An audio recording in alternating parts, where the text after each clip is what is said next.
Shalom, selamat pagi Bapak Ibu, saudara-saudara yang terkasih. Di pagi ini kita akan mendengarkan firman Tuhan. Terlebih dahulu kita berdoa. Damai sejahtera dari Allah Bapa dan dari anaknya Tuhan Yesus Kristus kiranya menyertai saudara-saudara sekalian. Amin. Firman Tuhan hari ini diambil dari kitab Yehezkiel pasal 18 ayat yang keempat. Sungguh semua jiwa aku punya, baik jiwa ayah maupun jiwa anak aku punya. Dan orang yang berbuat dosa itu yang harus mati. Demikian firman Tuhan. Yang menjadi topik renungan kita, kedaulatan Allah. Saudara-saudara yang terkasih, teks ini berbicara tentang kedaulatan Allah. Bahwa hidup kita berada dalam kedaulatan Allah. Karena Tuhanlah yang mencipta kita. Jadi setiap orang tidak berhak atas hidupnya sendiri. Apalagi seorang ayah memiliki hak atas hidup anaknya. Apalagi anak memiliki hak atas hidup daripada orang tuanya. Maksudnya, seorang ayah tidak berhak memutuskan seseorang atau anaknya itu hidup atau mati. Demikian juga sebaliknya. Hanya Tuhanlah yang memiliki hak atas hidup kita.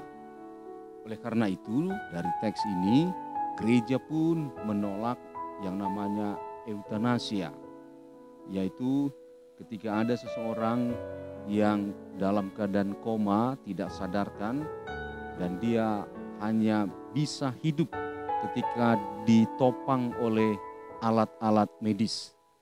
Karena sekian lama tidak sadar-sadar dan biaya sudah membengkak, maka mereka membuat keputusan agar alat-alat medis itu dicabut. Itu sama dengan membunuh yang sakit itu. Oleh karena itu saudara-saudara, dalam perkara ini gereja mengatakan kita tidak boleh melakukan eutanasia. Dan gereja juga mendorong agar pemerintah memfasilitasi orang-orang yang mengalami koma yang seperti itu. Yang kedua, dari teks ini sangat jelas dikatakan bahwa orang yang berbuat dosa itu yang harus mati. Artinya ini pun menjadi otoritas kedaulatan Allah sendiri. Dan orang yang berbuat dosa itu, itulah yang harus mati dan hanya Allah lah yang melakukannya. Sekaligus gereja menolak hukuman mati. Meskipun dia dinyatakan salah, hanya Allah sendiri yang benar-benar membuat keputusan dan hanya dia sajalah yang berhak mengambil nyawa daripada orang yang sudah diputus di dalam pengadilan bahwa dia bersalah. Saudara-saudara, teks ini memang begitu kuat dogmatisnya dan begitu juga begitu keras tentang dampak-dampak yang bisa diturunkannya. Karena kalau kita perhatikan di ayat-ayat sebelumnya dan selanjutnya di pasal 18 ini, teks ini juga seolah-olah menentang tentang dosa turunan, yaitu kalau ayahnya berdosa maka anaknya pun berdosa dan ayahnya akan dihukum, anaknya akan dihukum. Tapi satu sisi di teks ini juga mempertegas bahwa siapa yang berbuat dosa itulah yang mati. Kalau ayahnya berdosa, anaknya takut akan Tuhan, maka sebenarnya anaknya ini pun akan selamat. Orang tuanya lah yang akan mati.